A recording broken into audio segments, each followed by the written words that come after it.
ओम शांति। 27 अगस्त 2014।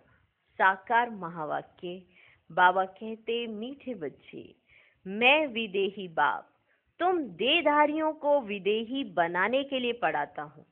यह है नई बात जो बच्चे ही समझते हैं। आज का प्रश्न, बाबा को एक ही बात बार बार समझाने की आवश्यकता क्यों पड़ती है? उत्तर, क्योंकि बच्चे घड़ी घड़ी भूल जाते हैं। कोई कोई बच्चे कहते हैं बाबा तो वही बात बार बार समझाते हैं। बाबा कहते, बच्चे मुझे जरूर वही बात सुनानी पड़े क्योंकि तुम भूल जाते हो। तुम्हें माया के तूफान हैरान करते हैं। अगर मैं रोज खबरदार ना करूं तो तुम माया के तूफानों से हार खा लेंगे। अभी तक तुम सतो प्रधान कहाँ बने हो?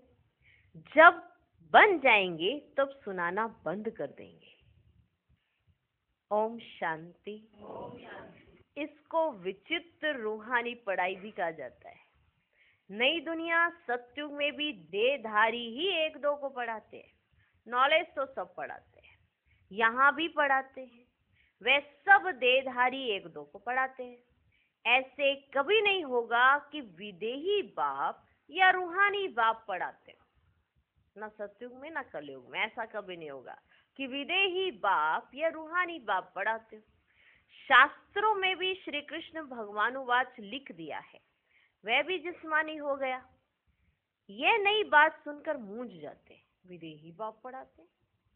ये विचित्र बात सुनकर मूंझ जाते हैं। तुम्हारे में भी नंबरवार पुरुषार्थ अनुसार ही समझते हैं कि रूहानी बाप हम रूहों को पढ़ाते हैं। शरीर को तो नहीं पढ़ाया जा रहा ना, हम रूहों को पढ़ाते हैं। कौन? रूहानी बाप।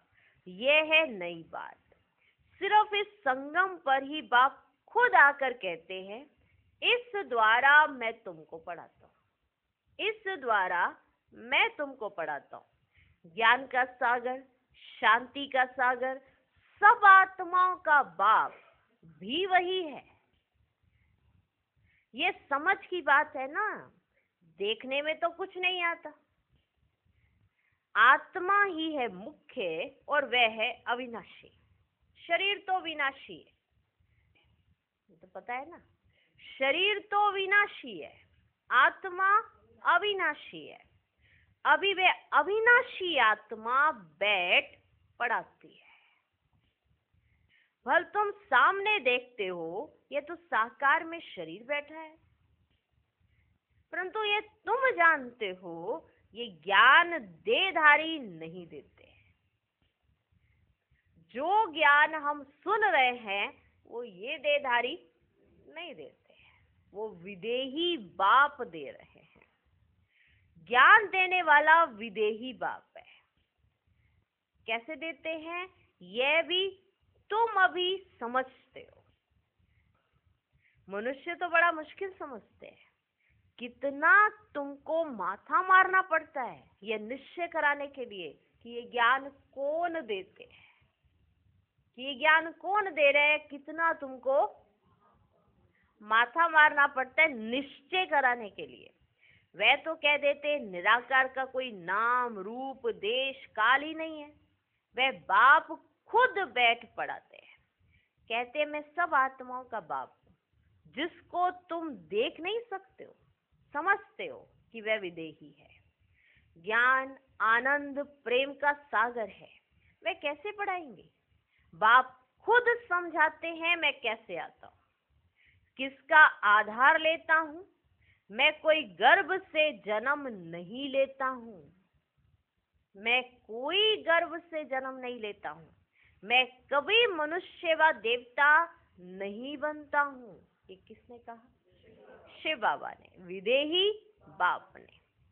मैं कोई गर्भ से जन्म नहीं लेता, मैं कोई मनुष्य नहीं बनता, मैं कोई देवी देवता नहीं बनता। देवता भी तो शरीर लेते हैं। मैं तो सदैव अशरीरी ही रहता हूँ। किसने कहा? शिव बाबा ने। मेरा ही ड्रामा में यह पार्ट है जो मैं कभी पुनर्जन्म में नहीं आता। यह मेरा ही पार्ट है, मैं जो कभी पुनर्जन्म में नहीं आता हूँ। तो यह समझ की बात है ना। देखने में तो आता ही नहीं, वे तो समझते हैं श्री कृष्ण भगवान उवाच। भक्ति मार्ग में रथ भी कैसे बैठ बनाया, रथ भी बना दिए है, घोड़े गाड़ी बना कि उस पे बैठकर सुनाया गया, तो रथ भी बैठ बनाया है। बाप कहते बच्चे तुम मूंझते तो नहीं हो, तुम मूंझते तो नहीं हो। अगर कुछ नहीं समझते हो तो बाप से आकर समझो। अगर कहीं पर तुम मूंझो कि ऐसा कैसे है, तो बाबा के पास आओ और आकर तुम समझो। यूं तो बिगर पूछे भी बाप सब कुछ समझाते रहते हैं। तुम नहीं भी पूछोगे तब भी बाबा तुम्हें एक्यूरेट समझाते रहते हैं। तुमको कुछ भी पूछने की दरकार ही नहीं पड़ती है, क्योंकि सब कुछ तो बाबा समझा देते हैं।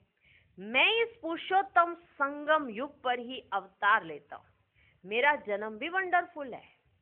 तुम बच्चों को भी वंडर लगता है, कितना बड़े से बड़ा इम्तिहान पास कराते हैं, बहुत बड़े से बड़ा विश्व का मालिक बनाने के लिए पढ़ाते हैं। है ना वंडरफुल बात? वंडरफुल बात है ना? हे आत्माओं, हर 5000 वर्ष बाद मैं तुम्हारी सर्विस में आता हूँ। अब तुम्हारी सर्विस हो रही है, मैं तुम्हारी सर्विस में आता हूँ। आत्माओं को पढ़ाते हैं ना, कल्प कल्प कल्प के संगम युगे तुम्हारी सेवा में आता हूँ। किसने कहा? शिव बाबा ने। उस विदेही बाप ने कहा मैं तुम्हारी सेवा में आया हूँ। आधा कल्प तुम पुकारते आए हो, तुमने मुझे बुलाया, याद आया? तुम मुझे पुकारते आए कि ओ बाबा, हे बाबा, हे पतित पावन, आओ, आ जाओ। श्री कृष्ण को कोई पतित पावन नहीं कहते हैं, पतित पावन परम पिता परमात्मा को ही कहते हैं। तो बाबा को भी आना पड़ेगा पतितों को पावन बनाने।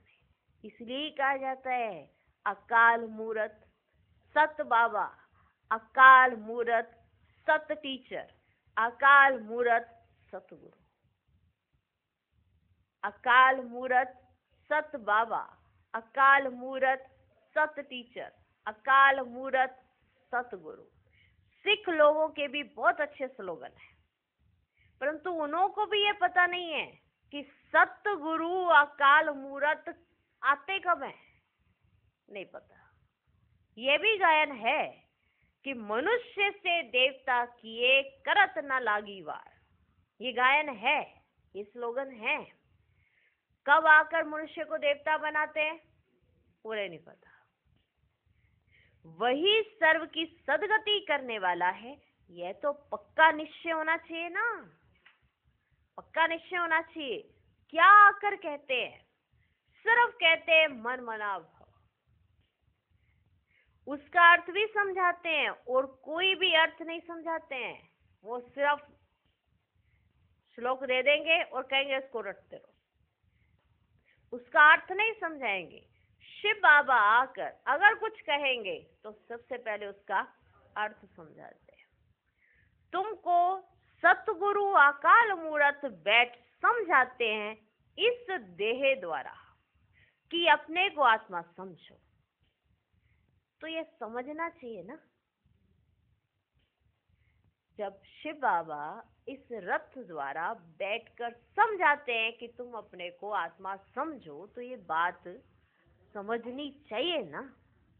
विश्व का मालिक बनाने के लिए बाप को आना पड़ता है। तुम बच्चों की सेवा में समझाते हैं, हे रूहानी बच्चों, तुम सतो प्रधान थे।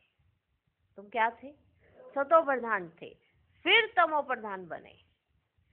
यह सृष्टि का चक्र बच्चे फिरता ही रहता है ना। पावन दुनिया इन देवताओं की ही थी, वे सब कहाँ गए? कहाँ चले गए ये देवी देवता?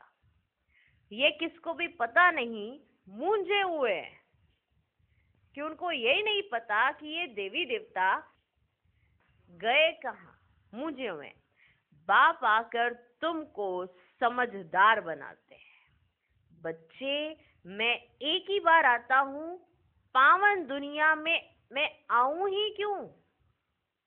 मैं पतित दुनिया में आया, पावन दुनिया बनाकर चला जाऊंगा। मैं उस पावन दुनिया में आऊं ही क्यों? वहां तो काल आ ही नहीं सकता। बाप तो फिर कालों का काल है। सतयुग में आने की दरकार ही नहीं। वहां काल भी नहीं आता तो महाकाल भी नहीं आता। जब वहां काल ही नहीं आता तो फिर महाकाल कैसे आएगा, जो काल से बचाने वाला है? काल आए तो महाकाल आए, जो काल से बचाए। तो जब काल ही नहीं आता तो महाकाल भी नहीं आता। ये आकर सब आत्माओं को ले जाते। खुशी से चलते हो ना? हाँ बाबा, हम खुशी से चलने के लिए तैयार है। तब तो आपको बुलाया है ना, तब तो बुलाया ना, तब तो बुलाया था ना कि इस पतित दुनिया से पावन दुनिया में ले चलो, वाया मुक्ति धाम, वाया शांति धाम। ये बातें घड़ी घड़ी भूल ना जाओ, भूल ना जाओ। परंतु माया दुश्मन भी खड़ी है, घड़ी घड़ी भुला देती है। मैं मास्टर सर्वशक्तिमान हूं तो माया भी तो शक्तिवान है। वह भी आधा कल्प तुम पर राज्य करती है, भुला देती है। इसलिए रोज रोज बाप को भी समझाना पड़ता है। रोज सुजाग ना करे तो माया बहुत नुकसान कर दे तुम्हारा। अगर बाबा रोज तुमको ना जगाए, रोज तुमको हर पॉइंट्स पर ना समझाए, तो माया तो तुम्हें छोड़ने वालों में से नहीं है। अगर रोज रोज ना समझाया जाए तो माया बहुत नुकसान कर दे। खेल है पवित्र और अपवित्र का। अब बाप कहते अपनी चलन सुधारने के लिए पवित्र बनो। काम विकार के लिए कितने झगड़े होते हैं, काम विकार के लिए ही कितने झगड़े होते हैं। बाप कहते अभी तुमको ज्ञान का तीसरा नेत्र मिला है तो आत्मा को ही देखो। इन जिस्मानी नेत्रों से देखो ही नहीं, इन जिस्मानी नेत्रों से देखो ही नहीं। हम सब आत्माएं भाई भाई हैं। विकार कैसे करें? हम अशरीरी आए थे, फिर अशरीरी बनकर जाना है। आत्मा सतो प्रधान आई थी, सतो प्रधान बनकर जाना है। स्वीट हो मुख्य है ही पवित्रता की बात। मनुष्य कहते हैं रोज वही बात समझाते हैं, ये तो ठीक है, परंतु जो समझाया जाता है उस पर चले भी ना। चलो ये बात तो ठीक है बाबा समझा रहे हैं, पर जो समझाया जाता है उस पर चले भी तो ना, चले भी ना। करने के लिए समझाया जाता है, परंतु कोई चलते थोड़े ही है। तो रोज तो जरूर रोज रोज समझाना पड़े। ऐसे थोड़ी कहते हैं बाबा आप जो रोज समझाते हो ना वे हमने अच्छी रीति समझ लिया है, अब हम ना तमो प्रधान से सतो प्रधान बन जाएंगे, आप छूटे। हाँ, ऐसा कोई कहता ही नहीं कि बाबा आप जो हमें समझा रहे हो ना वो हमने अच्छी तरह से समझ लिया, अब बस आप छूट गए। अब हम अब तमो प्रधान से सतो प्रधान आप ही बन जाएंगे, आप छूटे। कहता कोई ऐसा? ऐसे कहते हैं क्या? इसलिए बाबा को रोज समझाना पड़ता है। बात तो एक ही है परंतु करते नहीं है ना। बात तो एक ही है कि अपने को आत्मा समझो, परमात्मा को याद करो, पर करते नहीं है ना। बाप को याद ही नहीं करते। कहते हैं बाबा घड़ी घड़ी भूल जाते हैं। बाबा को ही कहते बाबा आप घड़ी घड़ी भूल जाते। फिर कहते बाबा हमारा बड़ा प्यार है। ये वंडरफुल प्यार है। किसी से प्यार हो और उसके मुंह पे कह दो क्या करें ना आजकल आपको घड़ी घड़ी भूल रहे, आप हो या नहीं हो। कोई इतनी दूर से कई बार आए और उसे कहे हम तो ना आपको भूल ही जाते हैं, दूसरी बार कोई आएगा ही नहीं। हाँ? और फिर लास्ट में लगा दे हमारा आपसे ना बड़ा प्यार है, पर क्या करें आपको भूल ही जाते हैं। कितने वंडरफुल तरीके से हम बाबा को सुनाते हैं नहीं? बाबा हम आपसे बड़ा प्यार करते हैं, आप भी हमसे बड़ा प्यार करते हैं, पर हम भूल जाते हैं। क्या? आप भी को, आपको ही भूल जाते हैं। कहते हैं बाबा घड़ी घड़ी भूल जाते हैं। बाप को घड़ी घड़ी कहना पड़ता है याद दिलाने के लिए। तुम भी एक दो को यही समझाओ, अपने को आत्मा समझ, परमात्मा को याद करो तो तुम्हारे पाप कट जाए। और कोई उपाय नहीं है पाप उतारने का, और कोई उपाय ही नहीं है। शुरू और अंत में यही बात कहते हैं, याद से ही सतो प्रधान बनना है। खुद भी लिखते हैं बाबा, माया के तूफान ना भुला देते, तो क्या बाप सावधान ना करे, छोड़ दे? बाप जानते हैं नंबरवार पुरुषार्थ अनुसार हैं। जब तक सतो प्रधान नहीं बने हैं जा नहीं सकते हैं। लड़ाई का भी कनेक्शन है ना, लड़ाई लगेगी तब जब तुम नंबरवार पुरुषार्थ अनुसार सतो प्रधान बनेंगे, तब लगेगी लड़ाई। ज्ञान तो है ही 1 सेकंड का, एक बार समझ में आ गया तो आ गया। ये तो भूल जाते हैं, इसलिए बार बार समझाया जाता है। वैसे तो ज्ञान 1 सेकंड का है। बेहद के बाप को पाया, अब उनसे बेहद का सुख तब मिलेगा जब पवित्र बनेंगे। पुरुषार्थ अच्छी रीति करना है। कहीं तो कुछ भी समझते नहीं है, बाप को याद करने का अकल भी नहीं आता है। कभी ये पढ़ाई तो पढ़ी नहीं है, सारे चक्र में निराकार बाप से कोई पढ़ा नहीं है, तो ये हो गई ना नई बात। बाप कहते हैं मैं तो हर 5000 वर्ष के बाद आता हूँ तुमको सतो प्रधान बनाने। जब तक सतो प्रधान नहीं बने हो तब तक ये पद पा भी नहीं सकेंगे। जैसे और पढ़ाई में फेल होते हैं वैसे इसमें भी फेल होते हैं। ऐसे नहीं इसमें सारे पास ही होते चले जाएंगे। जैसे और पढ़ाई होती है, नहीं पढ़ेंगे तो क्या होंगे? फेल। तो इस पढ़ाई में भी नहीं पढ़ेंगे तो क्या हो जाएंगे? फेल। शिव बाबा को याद करने से क्या होगा? कुछ नहीं समझते हैं। बाप है तो जरूर बाप से स्वर्ग का वर्षा मिलना है। बाप एक ही बार समझाते हैं जिससे तुम देवता बनते हो।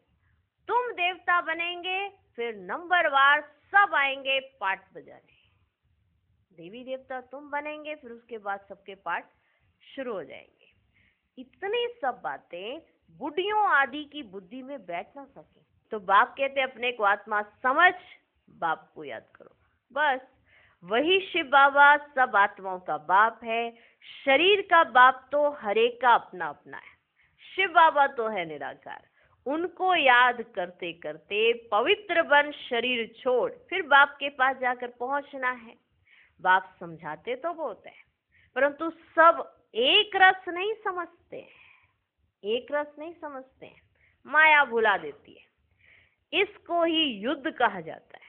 इनको युद्ध कहा जाता है क्योंकि कोशिश कर रहे बैठे रहे, बुद्धि हमारी स्थिर रहे, लेकिन माया बुद्धि को टिकने नहीं देती है, माया भुला देती है। इनको युद्ध कहा जाता है। बाप कितना अच्छी रीति बैठ समझाते हैं, कितनी बातों की स्मृति देते हैं। मुख्य जो भूले हुई हैं उनकी लिस्ट बनाओ, जो जो गलतियां हुई हैं आपसे उसकी लिस्ट बनाओ। एक बाप सर्वव्यापी की। भगवान उवाच मैं सर्वव्यापी नहीं हूं। सर्वव्यापी तो 5 विकार हैं। यह बड़ी भारी भूल है। गीता का भगवान श्री कृष्ण नहीं, परम पिता परमात्मा शिव है। इन भूलों को सुधारो तो देवता बन जाएंगे। परंतु ऐसे कभी कोई बच्चे ने लिखा नहीं है कि ऐसे हमने समझाया कि इन भूलों के कारण ही भारत पावन से पतित बना है। वह भी बताना पड़े। भगवान सर्वव्यापी हो कैसे सकता? भगवान तो है एक, जो सुप्रीम बाप, सुप्रीम टीचर, सुप्रीम सतगुरु है। कोई भी देहधारी को सुप्रीम फादर, टीचर, सतगुरु कह ही नहीं सकते हैं। श्री कृष्ण तो सारी सृष्टि में सबसे ऊंचा है। जब सृष्टि सतो प्रधान होती है तब वे आते हैं। फिर सतों में राम, फिर नंबरवार अपने समय पर ही आएंगे। शास्त्रों में दिखाते हैं सबके विकार ले लेकर गला ही काला हो गया। शास्त्रों में दिखाया सबके विकार ले लेकर गला ही काला हो गया। लेकिन अभी समझाते समझाते गला ही सूख जाता है, फिर भी बच्चे समझते नहीं है। समझाते समझाते गला सूख जाता है, फिर भी बच्चे समझते नहीं। बात कितनी थोड़ी है, परंतु माया कितनी जबरदस्त है। हर एक अपने दिल से पूछे, हम ऐसे गुणवान सतोप्रधान बने हैं? पूछे हर एक अपने दिल से, हम ऐसे गुणवान सतोप्रधान बने हैं? बात समझाते, जब तक विनाश नहीं हुआ है तब तक तुम कर्मातीत अवस्था को पा नहीं सकेंगे, भले कितना भी माथा मारो। सारा समय शिव बाबा को बैठ याद करो और कोई बात ही नहीं करो, और कोई याद ही ना आए कोई बात। बस बाबा लड़ाई से पहले मैं कर्मातीत अवस्था को पाकर दिखाऊंगा, ऐसा कोई निकले, ऐसा ड्रामा में हो नहीं सकता। बाबा लड़ाई लगने से पहले मैं कर्मातीत अवस्था को प्राप्त करूंगा, ऐसा कोई बाबा को कहे, ऐसा ड्रामा में हो नहीं सकता। पहले नंबर में तो एक ही जाना है, यह भी कहते हैं हमको कितना माथा मारना पड़ता है, माया तो और ही रुस्तम बनकर आती है। बाबा खुद कहते मेरे तो बाजू में एकदम शिव बाबा बैठा है, तो भी मैं याद नहीं कर सकता हूँ, भूल जाता हूँ। समझता हूँ मेरे साथ बाबा है, फिर मुझे भी तो याद करना पड़ता है जैसे तुम करते हो। ऐसे नहीं मैं तो साथ हूँ, इसमें ही खुश हो जाना है। नहीं, मुझे भी कहते हैं निरंतर याद करो। ब्रह्मा बाबा कहते, शिव बाबा मुझे भी कहते हैं कि तुम निरंतर याद करो। साथ वाले तुम रुस्तम हो, तुमको तो और ही जास्ती तूफान आएंगे, नहीं तो बच्चों को कैसे समझा सकेंगे। ये सब तूफान तो तुमसे पास होंगे। मैं उनके इतने नजदीक बैठे हुए भी कर्मातीत अवस्था को पा नहीं सकता हूँ, तो फिर दूसरा कौन बनेगा? हाँ, जब मैं उनके इतने नजदीक बैठा हूं और मैं अभी मेहनत कर रहा हूं कर्मातीत अवस्था के लिए, और आप कहो कि हम तो अभी बन रहे हैं। जब मैं इतने नजदीक मैं नहीं पा रहा हूं, मैं मेहनत कर रहा हूं, तो आप ये क्यों कहते हो कि हम तो बन गए? कहीं ऐसे कहते हैं ना, हम तो बन गए। तो फिर दूसरा कौन बनेगा? ये मंजिल बहुत ऊंची है, ड्रामा अनुसार सब पुरुषार्थ करते रहते हैं। भल कोई ऐसी कोशिश करके दिखाए, बाबा हम आपसे पहले कर्मातीत अवस्था को पाकर ये बनकर दिखाते हैं। कोई ऐसी कोशिश करे? हो नहीं सकता, ये ड्रामा बना बनाया है। तो कर्मातीत अवस्था को सबसे पहले ब्रह्मा बाबा पाए, ये ड्रामा बना बनाया है। तुमको पुरुषार्थ बहुत करना है। मुख्य सारी बात है कैरेक्टर्स की, चरित्र सुधारने की। मुख्य सारी बात है कैरेक्टर्स की। देवताओं के कैरेक्टर्स और पतित मनुष्यों के कैरेक्टर्स में कितना फर्क है। तुमको विकारी से निर्विकारी बनाने वाला शिव बाबा है, तो अब पुरुषार्थ कर बाप को याद करना पड़े, भूलो नहीं। बाकी अबलाएं बेचारी परवश है, अर्थात रावण के वश हैं, तो क्या कर सकती है। तुम हो राम ईश्वर के वश, वह है रावण के वश, तो युद्ध चलती है। बाकी राम और रावण की युद्ध नहीं होती है। बाप तुम बच्चों को भिन्न भिन्न प्रकार से रोज समझाते हैं। मीठे मीठे बच्चों, अपने को सुधारते जाओ, अपने को सुधारते जाओ। ऐसे नहीं समझो कि हम सुधराए हैं। अगर ऐसे समझ लिया तो सुधर नहीं सकते। अगर कोई सोचे कि मैं तो परफेक्ट हूँ, मेरे में तो कोई डिफेक्ट ही नहीं है, तो वो परफेक्ट बन भी नहीं सकता। तो अपने को सुधारते जाओ। रोज रात को पोता मेल देखो, सारे दिन में कोई आसुरी चलन तो नहीं चल दी। अपना पोता मेल चेक करो कि कोई सारे दिन में मैंने आसुरी चलन तो नहीं चली, कोई ऐसी एक्टिविटी तो नहीं कर दी जो लगे ही नहीं कि मैं देवी देवता बनने वाला हूँ। चेक करो। बगीचे में फूल तो नंबरवार होते हैं ना, दो एक जैसे कभी हो ही नहीं सकते। सभी आत्माओं का अपना अपना पार्ट मिला हुआ है। हर एक एक्टर्स पार्ट बजाते रहते हैं। बाप भी आकर स्थापना का कार्य करके ही छोड़ते हैं। हर 5000 वर्ष के बाद आकर विश्व का मालिक बना ही देते हैं। बेहद का बाप है ना, तो जरूर नई दुनिया का वर्षा देंगे। अच्छा, मीठे मीठे सिकिलधे बच्चों प्रति माता पिता बाप दादा का याद प्यार और गुड मॉर्निंग। रूहानी बाप की रूहानी बच्चों को नमस्ते। हम रूहानी बच्चों की भी रूहानी बाप को नमस्ते नमस्ते नमस्ते। Good morning good morning good morning. धारणा के लिए मुख्य सार। पहला पॉइंट, ज्ञान के तीसरे नेत्र से आत्मा को ही देखना है, जिस्मानी नेत्रों से देखना ही नहीं है। अशरीरी बनने का अभ्यास करना है। दूसरा पॉइंट, बाप की याद से अपने दैवी कैरेक्टर बनाने हैं। अपने दिल से पूछना है कि हम कहाँ तक गुणवान बने हैं। हमने सारे दिन में आसरी चलन तो नहीं चली। आज का वरदान, बालक सो मालिकपन की स्मृति से सर्व खजानों को अपना बनाने वाले स्वराज्य अधिकारी भव। इस समय आप बच्चे सिर्फ बालक नहीं हो, लेकिन बालक सो मालिक हो। एक स्वराज्य अधिकारी मालिक और दूसरा बाप के वर्षे के मालिक। जब स्वराज्य अधिकारी हो तो स्व की सर्व कर्मेंद्रियां ऑर्डर पर मान हो, लेकिन समय प्रति समय मालिकपन की स्मृति को भुलाकर वश में करने वाला ये मन है। इसलिए बाप का मंत्र है मन मना भव। मन मना भव रहने से किसी भी व्यर्थ बात का प्रभाव नहीं पड़ेगा और सर्व खजाने अपने अनुभव होंगे। आज का स्लोगन, परमात्म मोहब्बत के झूले में उड़ती कला की मौज मनाना यही सबसे श्रेष्ठ भाग्य है। ओम शांति।